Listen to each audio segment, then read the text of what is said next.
আসসালামু আলাইকুম, স্বাগত জানাচ্ছি আরটিভির মধ্যাহ্নের সংবাদে। আপনাদের সাথেই আছি আমি সালিহা পারভিন সাথী। ঈদযাত্রায় রাজধানীতে ছাড়তে ভোর থেকে বাস টার্মিনালগুলোতে ঘরমুখো মানুষের উপচে পড়া ভিড় দেখা যাচ্ছে। রাজধানী গুলিস্তান, মহাখালী, গাবতলী, সায়েদাবাদ বাস টার্মিনাল সহ বেশিরভাগ দূরপাল্লার বাস কাউন্টারে ভিড় করছে যাত্রীরা জানায়, স্বজনদের সঙ্গে ঈদ উদযাপন করতে ভোরের আলো ফোটার আগেই ঘর থেকে বেরিয়েছেন। নির্ধারিত সময়ে বাস না ছাড়া এবং অতিরিক্ত ভাড়া আদায়ের অভিযোগ করেছে অনেক যাত্রী। বাস কাউন্টার থেকে জানানো হয়, ঢাকায় ফিরতে সময় বেশি লেগে যাওয়ায় নির্ধারিত সময় টার্মিনাল বা কাউন্টারে পৌঁছতে পারছে না। কমলাপুর রেলওয়ে স্টেশনেও দেখা গেছে যাত্রীদের উপচে পড়া ভিড়। সকাল থেকে দেশের বিভিন্ন গন্তব্যের উদ্দেশ্যে ছেড়ে গেছে বেশ কয়েকটি ট্রেন। লাইনে দাঁড়িয়ে থাকে, কিন্তু তারা কি করে, তাদের যেসব নিজস্ব লোকজন আছে তারা ভিতর দিয়ে গিয়ে তারা ওই টিকিটগুলো কেটে ফেলে। রোজার ঈদ বলেন, কোরবানির ঈদ বলেন, এক্সট্রা টাকা পে না করবেন আপনারা, ওনারা ডাইরেক্ট বলবে যে সিট নাই। 9:10 টিকিট ছিল আমার, কারণ গাড়ি নাই। দর্শক, এই মুহূর্তে রাজধানীর কমলাপুর রেলওয়ে স্টেশন থেকে সরাসরি যুক্ত হচ্ছেন সহকর্মী আশিকুল আলম। আশিক, রেলে ঈদ যাত্রার কি অবস্থা দেখতে পাচ্ছেন, আর রেলের শিডিউল নিয়ে যাত্রীদের তরফ থেকে কোনো অভিযোগ রয়েছে কিনা? সাথী, ধন্যবাদ আপনাকে। সকাল থেকে যে কটি ট্রেন ছেড়ে গিয়েছে কমলাপুর স্টেশন থেকে, সবগুলো ট্রেনই সময় মতো ছেড়ে গিয়েছে এবং যাত্রীদের কাছ থেকেও আমরা যেমনটা শুনেছি, যাত্রীদের কোনো অভিযোগ এখনো পর্যন্ত তেমন একটা আমরা পাইনি। তারা আজকে পর্যন্ত যেমনটা বলছেন যে স্বস্তিতেই তারা যাত্রা করছেন। তবে যেটি তাদের অভিযোগ ছিল যে কালোবাজারিদের দৌরাত্ম্য এবং টিকিটের ব্যবস্থাপনা, সেগুলো নিয়ে তাদের অনেক ধরনের অভিযোগ আগে থেকেই ছিল। আজকে কিন্তু তারা বলছেন যে কিছুটা স্বস্তিতে তারা যে যেতে পারছেন এবং ট্রেনে উঠেছেন, গন্তব্যের উদ্দেশ্যে যাত্রা করেছেন, সেগুলো নিয়ে তারা কিছুটা সন্তুষ্টি প্রকাশ করেছেন। কালোবাজারিদেরকে নিয়ে কিন্তু গতকালকে র্যাবের আইন ও গণমাধ্যম শাখার পরিচালকরা ব্রিফ করেছিলেন যে তারা এগুলোর বিরুদ্ধে অভিযান চালাবেন। এখন আজকে যেমনটা আমরা দেখছি যে এই পর্যন্ত র্যাব 10 জনকে আটক করেছেন এবং সেই বিষয়টি নিয়ে ব্রিফ করছেন র্যাব 3-এর সিও। আমরা সরাসরি সেই ব্রিফিংয়ে চলে যাচ্ছি। বিকাশ, নগদ সহ অন্যান্য যে মোবাইল মানি আছে তাদের মাধ্যমে এই অর্থ, এর পাশাপাশিও আসলে সশরীরে উপস্থিত হয়েও বিভিন্ন স্থানে এই টিকিট বিক্রি করে।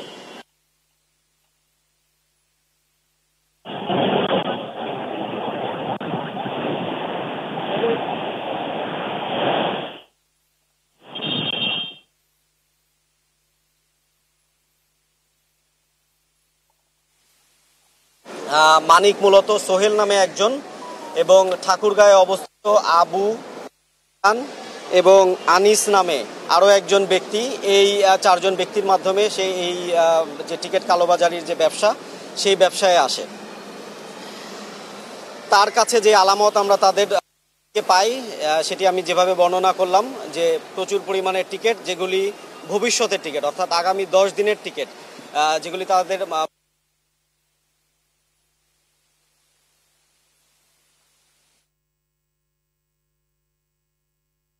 ধন্যবাদ।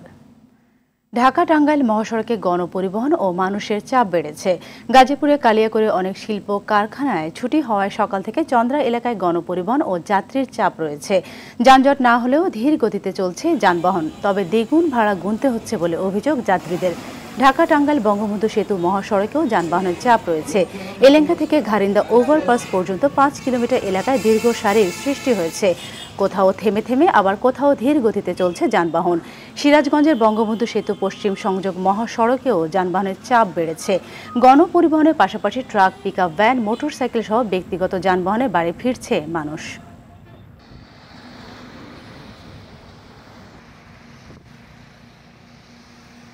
গাড়ি পাওয়াই যাচ্ছে না আমাদের ওখানকার, তারপরেও অনেক ভাড়া যাচ্ছে, 1500 টাকা ভাড়া। গতবার যা ভাড়া ছিল তার থেকে 3 গুণ ভাড়া বেশি নিতেছে। ঈদের সময় আসলে গাড়ির সংকট যেরকম, ভাড়াও সেরকম ডাবল নেয়। এটা প্রতিটা ঈদে আমরা দেখি।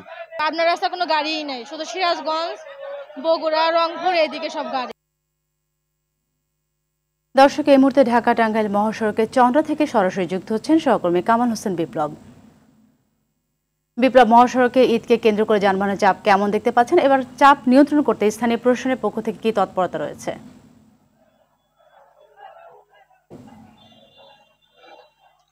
জি সাথী, ঈদ মানে আনন্দ, ঈদ মানে খুশি।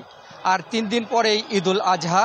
এই ঈদের আনন্দ ভাগাভাগি করতে প্রিয়জনের সাথে ভাগাভাগি করতে মানুষ কিন্তু তার দেশের বাড়ি ছুটছেন। আপনাকে বলে রাখি যে এই কালিয়াকৈর কিন্তু একটি শিল্প অধ্যুষিত এলাকা, এখানে লাখ লাখ মানুষের বসবাস। আর এই সব শিল্প কারখানার শ্রমিক যারা রয়েছেন তারা কিন্তু ঈদের ছুটি পেয়েছেন, যার ফলে সকাল থেকে চন্দ্রা এলাকায় যাত্রীদের উপচে পড়া ভিড় রয়েছে এবং গণপরিবহনের চাপ রয়েছে। তবে তারা জানিয়েছেন যে আসলে দ্বিগুণ ভাড়া তাদেরকে গুনতে হচ্ছে। দ্বিগুণ ভাড়ার কারণে কিন্তু ছোট ছোট যে পরিবহন রয়েছে, মোটরসাইকেল, পিকআপ এবং ট্রাক যুগে তারা জীবনের ঝুঁকি নিয়ে প্রিয়জনের সাথে ঈদ করার জন্য বাড়ি যাচ্ছেন। আর এই যে গণপরিবহনের চাপ রয়েছে, এই চাপ সামলাতে যে আইন শৃঙ্খলা বাহিনী রয়েছেন তারা কিন্তু সকাল থেকে এই মাঠে রয়েছেন। তারা বিভিন্নভাবে এই পরিবহনকে আস্তে আস্তে সরে দেওয়ার জন্য তারা চেষ্টা করছেন এবং মাঠে কাজ করছেন। জি সাথী, এই ছিল চন্দ্রা ত্রিমুর এলাকা থেকে সর্বশেষ খবর। ধন্যবাদ আপনাকে। আওয়ামী লীগ সভাপতির রাজনৈতিক কার্যালয়ে প্রেস ব্রিফিং করছেন আওয়ামী লীগ সাধারণ সম্পাদক ও সেতুমন্ত্রী ওবায়দুল কাদের। দর্শক, আমরা এখন সরাসরি যুক্ত হচ্ছি সেখানে। তাদেরও ইনফ্লেশনের অবস্থাটা ভালো নয়। জিনিসপত্রের দাম, আমি একটা সিঙ্গাপুরে একটা কাগজে দেখলাম যে পাকিস্তানি ছোট কাফে রাস্তার পাশে কফি বিক্রি করে। এই কফির দাম পাকিস্তানি কারেন্সিতে 400 রুপি। আমি এটাকে দ্রব্যমূল্যের ব্যাপারে আজকে আমরা এখানে খুব উদ্বিগ্ন হই, কিন্তু সারা বিশ্বের চেহারাটাও আমাদের দেখা উচিত। এবং আমি সদ্য অনুষ্ঠিত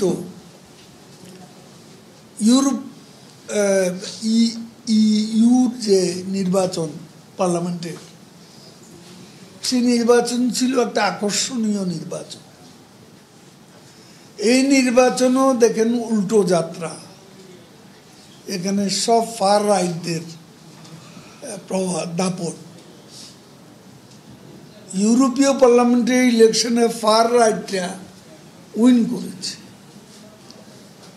গতকাল দেখলাম বলিভিয়া ইলেকশন হয়েছে, সেখানে উপস্থিতি 20% কম। দর্শক, এতক্ষণ দেখছিলেন আওয়ামী লীগ সাধারণ সম্পাদক ওবায়দুল কাদেরের প্রেস ব্রিফিং এর অংশবিশেষ। কোরবানি ঈদ সামনে রেখে চড়া মশলার বাজার। গত বছর কোরবানির ঈদের তুলনায় এবার প্রায় সব ধরনের মশলার দাম বেশি। প্রকারভেদে দাম বেড়েছে 5 থেকে 87% পর্যন্ত। ঈদের প্রয়োজন হয় এমন সব পণ্যেরই দাম বাড়তি। এবারের বাজেটে ভোগ্য পণ্যের উপর উৎস কর কমানো হলেও তার কোনো প্রভাব পড়েনি বাজারে। পেঁয়াজ, আদা, রসুন, তেল, মশলাসহ 27 পণ্যের আমদানিতে উৎস কর 1% কমানোর প্রস্তাব হলেও বাজারে নেই কোনো প্রভাব, উল্টো বেড়েছে দাম। এই পরিস্থিতিতে ছোট ব্যবসায়ীরা দায় চাপাচ্ছে আমদানিকারক ও পাইকারদের উপর। আর আমদানিকারক ও পাইকাররা দাঁড় করাচ্ছে বিশ্ববাজার, ডলারের দর, পরিবহন ব্যয় বৃদ্ধি ও রপ্তানিকারক দেশগুলোতে উৎপাদন কমে যাওয়া সহ নানা অজুহাত। এলাচ যেমন 3400 টাকা কেজি, লং হয়েছে 1800 টাকা, গোলমরিচ 1200, জিরা 700, 750। চায়না আদা, বাহিরের আদাই তো এখন দেশে তো কোনো আদাই নাই। দেশি পণ্য কোনো জিনিস নাই। দেশি 1 কেজি আদা 450 টাকা। আমাদের গরিবের কিনতে খাইতে পর্যন্ত কোনো অল্প করে লইছি আর কি। আপনি ইউরোপের যে কোনো জায়গায় যান, আমরা 2-1 জায়গায় গেছি, 2-4-5 জায়গায় ইয়ে করছি, সব জায়গায় কোন উৎসব হলে দাম কমে, আমাদের দেশে ঠিক বিপরীত। ঈদুল আজহার আর মাত্র 2 দিন বাকি। রাজধানীর পশুর হাটগুলো জমে উঠতে শুরু করেছে। গরুসহ পশুর পর্যাপ্ত সরবরাহ রয়েছে হাটে। ক্রেতা সমাগম বাড়লেও বিক্রি এখনও পুরোদমে শুরু হয়নি। ক্রেতাদের বেশিরভাগই দরদাম দেখছে। বিক্রেতারা আশা করছে আজ বিকেল থেকে বিক্রি বাড়বে।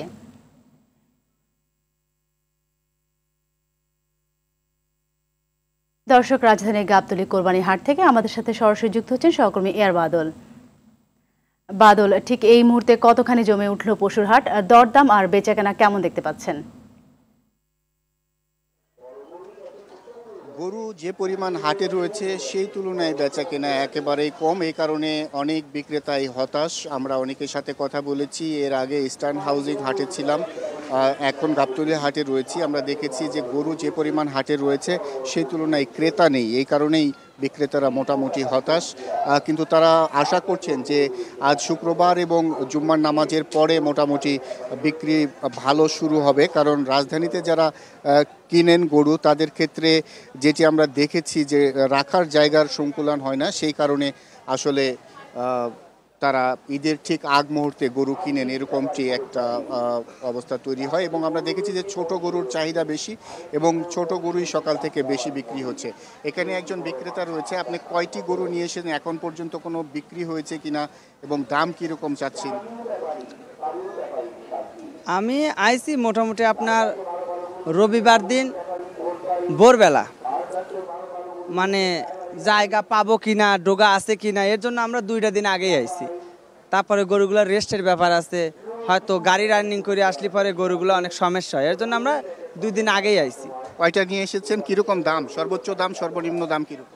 8টা নিয়ে আসি। এখানে সর্বোচ্চ গরু আছে আমার 6 লাখ, আর মনে করেন বাজার যদি ভালো হয় তাহলে হয়তো 50,000 বেশি বেচতে পারবো। কি গরু এগুলো? এগুলো হচ্ছে আপনার বলদ, 6টা আছে বলদ আর 2টা হচ্ছে সার। এগুলো হচ্ছে আপনার বোল্ডার, জি ইন্ডিয়ান বোল্ডার গরু। এখানে যে গরু রেখেছেন প্রতি গরুতে কিরকম টাকা দিতে হয়েছে গরুর রাখার জায়গার ভাড়া হিসেবে? এখানে প্রতিটি গরু মানে একটি গরু বাঁধার জন্য আমাদেরকে 12,000 টাকা দিতে হবে, 12,000 টাকা দিতে হবে। এখন পর্যন্ত বিক্রি হচ্ছে?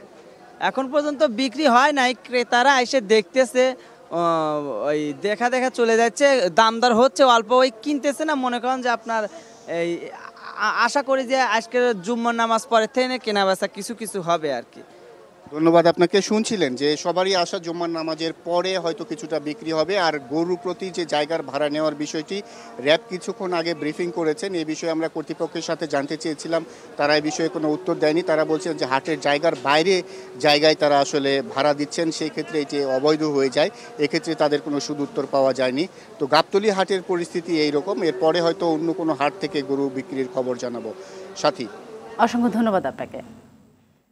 হজের আনুষ্ঠানিকতা শুরু হয়েছে আজ সকালে। পুরুষ হাজিরা সেলাইবিহীন সাদা কাপড় পরে ইহরাম বেঁধেছে, নারীরা পরেছে ঢিলে ঢালা পোশাক। সকালে ইহরাম বাঁধার পর দলে দলে হাজিরা যায় মিনায়।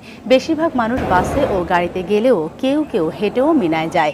এটি 8 কিলোমিটারের একটি পথ। হাজিরা এদিন মিনাতেই কাটাবেন, সেখানে নামাজ এবং আল্লাহকে স্মরণ করবে তারা।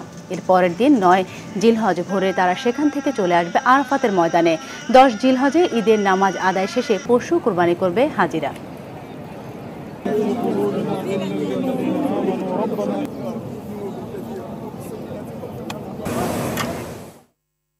খেলার খবর। টি-20 বিশ্বকাপ প্রসঙ্গ। সুপার 8-এ টিকিট নিশ্চিত করার মিশন নিয়ে আজ আয়ারল্যান্ডের মুখোমুখি হবে যুক্তরাষ্ট্র। সেন্ট্রাল ব্রোওয়ার্ড রিজিওনাল পার্ক স্টেডিয়ামের টার্ফ গ্রাউন্ডে ম্যাচটি শুরু হবে রাত 8:30টায়। গ্রুপ এ থেকে তালিকায় 2-এ অবস্থান করছে যুক্তরাষ্ট্র। এই ম্যাচে জয় পেলে সেরা 8-এর টিকিট নিশ্চিত হবে মানাঙ্ক প্যাটেল বাহিনীর। এদিকে বিশ্বকাপে এখনও জয়ের মুখ দেখেনি আয়ারল্যান্ড। যুক্তরাষ্ট্রের বিপক্ষে তাই আসলে প্রথম জয় পেতে চায় আইরিশরা।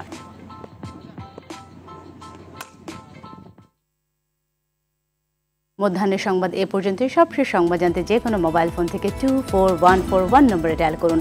দুপুরের সংবাদ 2:45টায় দেখার আমন্ত্রণ রইল। ধন্যবাদ সবাইকে।